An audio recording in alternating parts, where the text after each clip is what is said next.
Olá, você que nos assiste, seja muito bem-vindo. Você que nos assiste, que nos ouve também, porque a gente está aqui no podcast do GPI, o GPI Cast. E eu, como sempre, já falei, faço questão, é minha exigência aqui, sabe, professora? É minha exigência.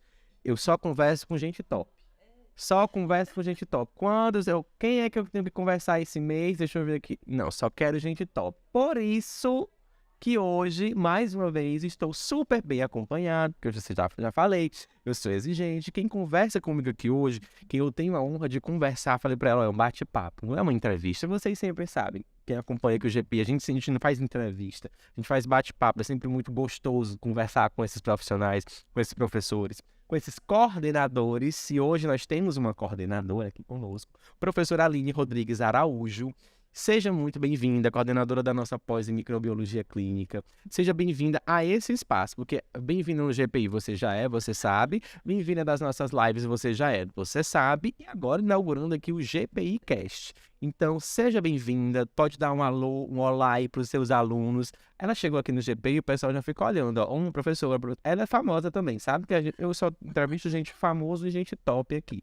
Professora, muito bem-vinda, viu? Que bom ter você aqui conosco. Muito obrigada. Olá a todos os nossos. Chama telespectador? Os nossos telespectadores, os nossos ouvintes, os nossos internautas, porque a gente aqui é cross-mídia, sabe? O cross-mídia é internet, é TV, é rádio. Menina, esse GPI, daqui um dia é uma emissora. Eu tô tentando fazer do GPI uma emissora, vai dar certo.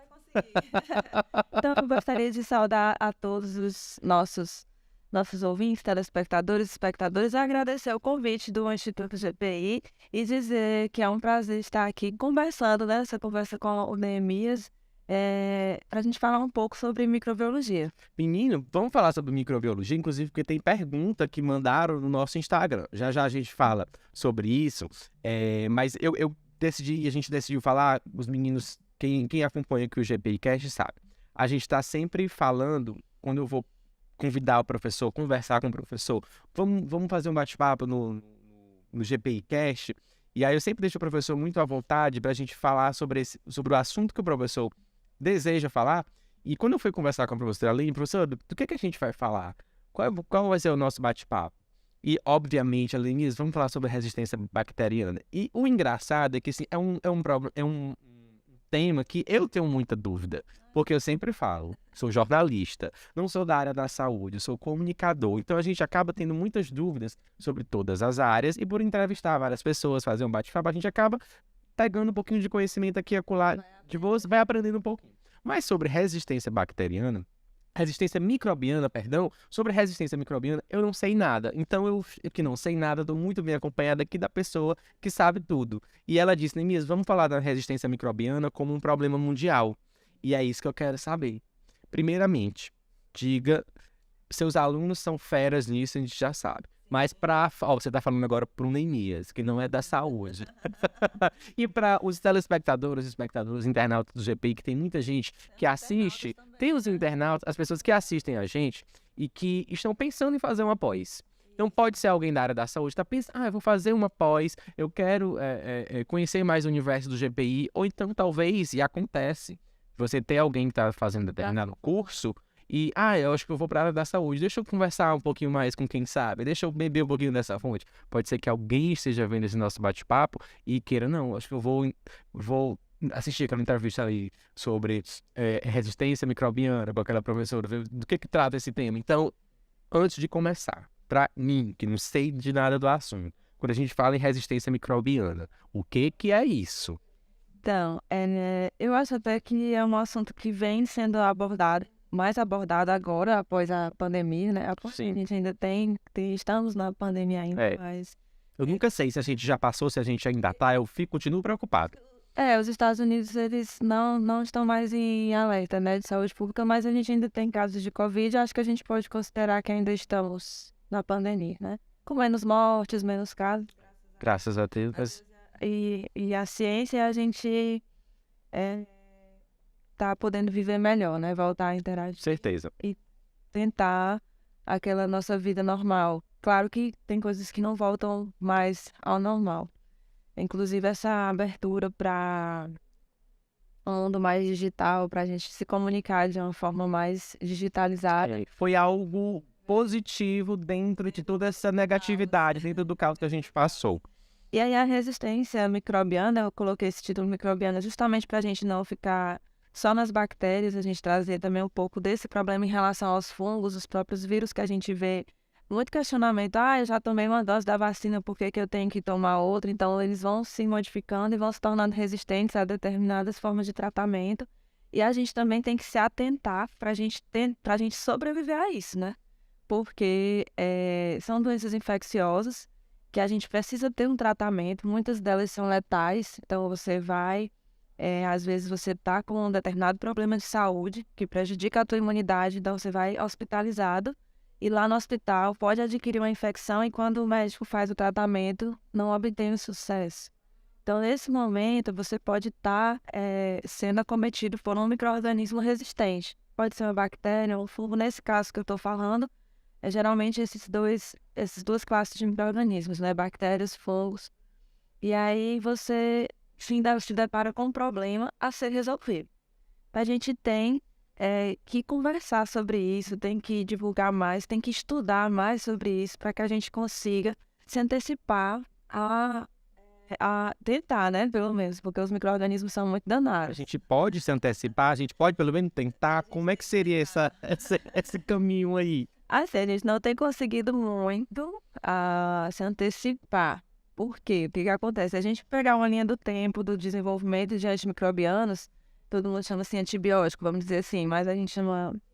Fica melhor chamar antimicrobiano, que você pega o antifúngico, que vai matar os fungos. Não só a bactéria, né? Isso, e antibacteriano. Então, com o desenvolvimento dos antimicrobianos, durante o tempo que surgiu o primeiro até aqui, houve um defasamento nesse desenvolvimento. Então, o pessoal voltou mais o estudo para doenças crônicas, câncer, diabetes. A indústria farmacêutica, não o estudo, o investimento da indústria farmacêutica se voltou mais para esse tipo de medicamento, que você vai na farmácia e tem que tomar o tempo todo.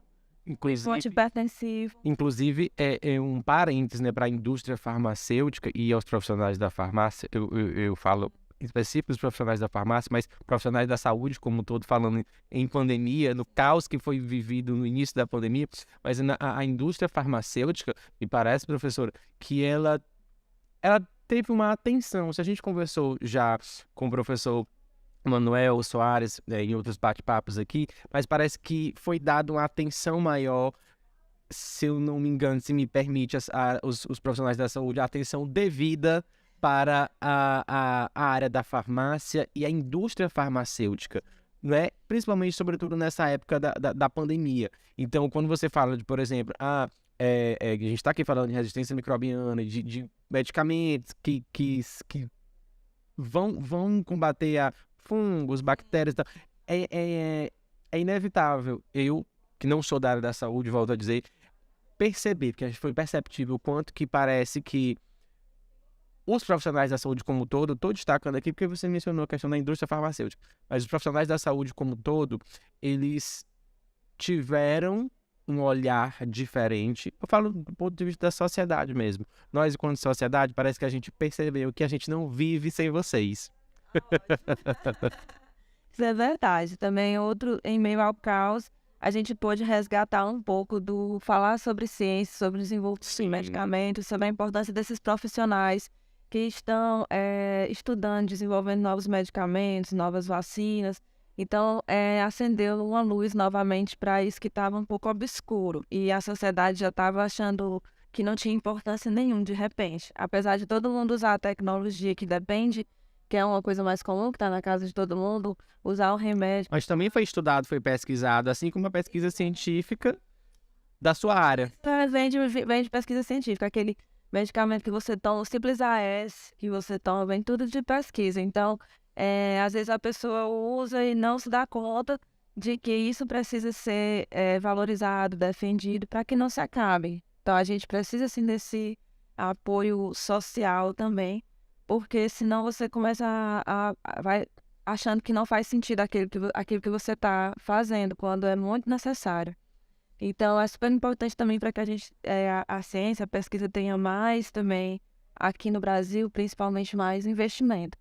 Então, assim, é justamente essa questão do investimento que, por muito tempo, foi deixada de lado foi diminuído, foi reduzido, não deixado de lado, mas foi reduzido o investimento no desenvolvimento de medicamentos antimicrobianos. E aí, pegou a gente, digamos assim, de calças curtas, porque com esse gap, você tem as bactérias se adiantando, os fungos surgindo com novos mecanismos de resistência, e os antimicrobianos que a gente tem no mercado não suprem a necessidade. E cadê as pesquisas? Sem dinheiro, infelizmente, a gente não consegue avançar. Não é uma área barata, uma coisa que você consegue fazer com pouco recurso.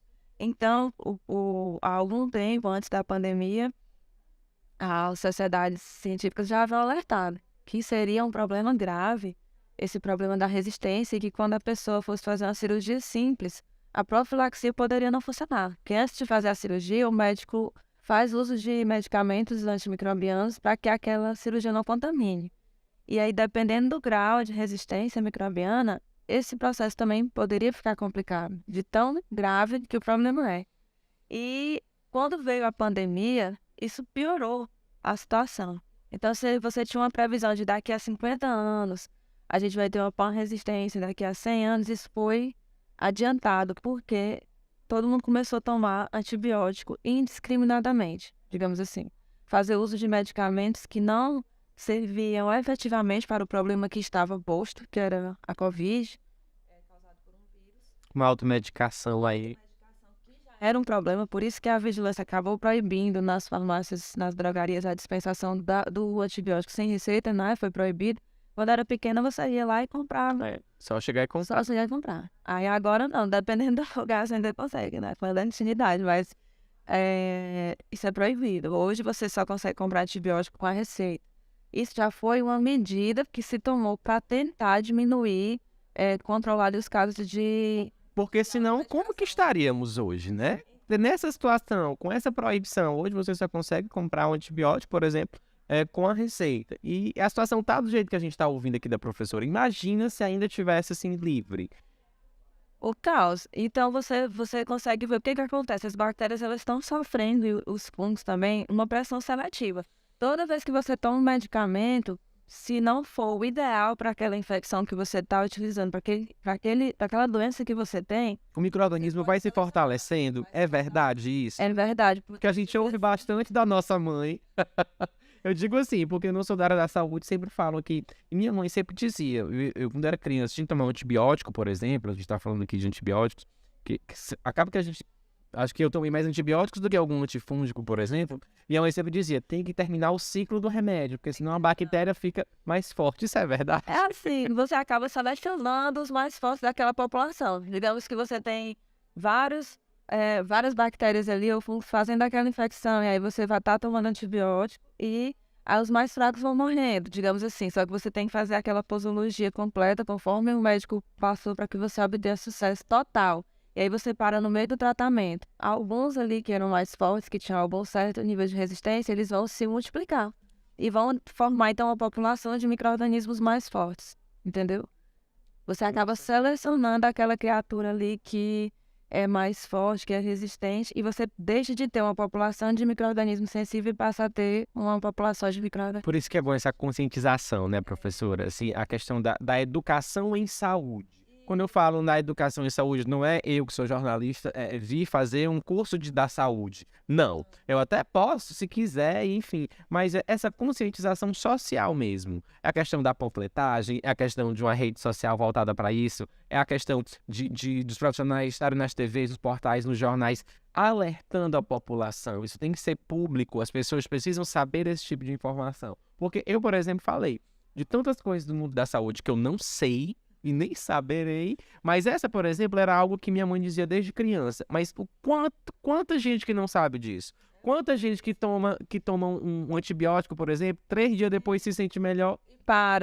Eu fico feliz que sua mãe já tinha essa consciência, porque muita gente até hoje não tem mesmo, sendo muito falado. Inclusive, essa questão de tomar um antibiótico, começar a melhorar e parar, é um problema grave até em relação à tuberculose.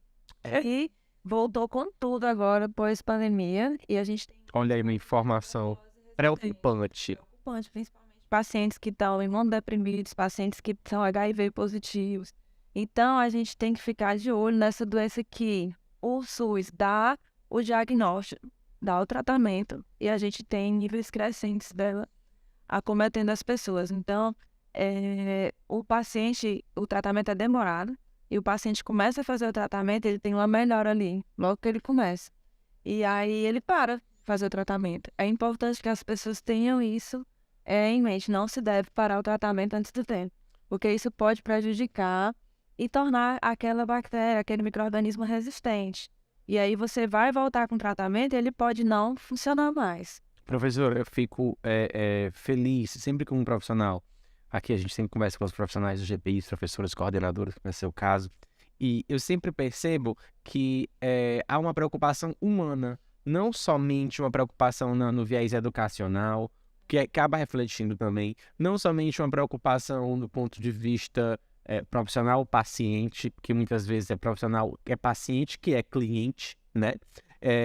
Por exemplo, os nossos alunos da estética e tal, o paciente que também é cliente, você tem uma clínica. Mas eu fico muito feliz quando eu vejo essa preocupação, essa sua, olha, que bom que sua mãe disse isso, porque aí traz informação pra gente a questão da tuberculose, a questão de como que a gente tem que se preocupar com tudo isso. E eu sei que isso é o que você leva para a sala de aula, isso que você leva para os demais professores, que os professores também levam para as salas de aula aqui do GPI, porque é uma preocupação do Instituto GPI e é uma preocupação que eu vejo de vocês profissionais e os nossos alunos, eles vão bebendo dessa fonte, não é? Também já com essa... É uma preocupação, uma formação que quando eles saem daqui e vão para o mercado de trabalho, eles têm esse olhar. E eu queria saber que você me trouxesse um pouquinho também desse feedback. Como que os nossos alunos têm se saído, como que os nossos alunos recebem esse tipo de preocupação. Que a gente fala, eu falo porque eu vejo aqui nos corredores, na sala de aula do GPI, mas ninguém melhor do que com você, do que para falar como que eles têm recebido e como que isso é importante, né? Ter esse olhar humano para o paciente. É o paciente, é um cliente também, mas eu sempre falo aqui, é o amor de alguém, é uma vida. É uma vida. E essa questão que você falou da desinformação é um problema, talvez seja o nosso problema mais sério.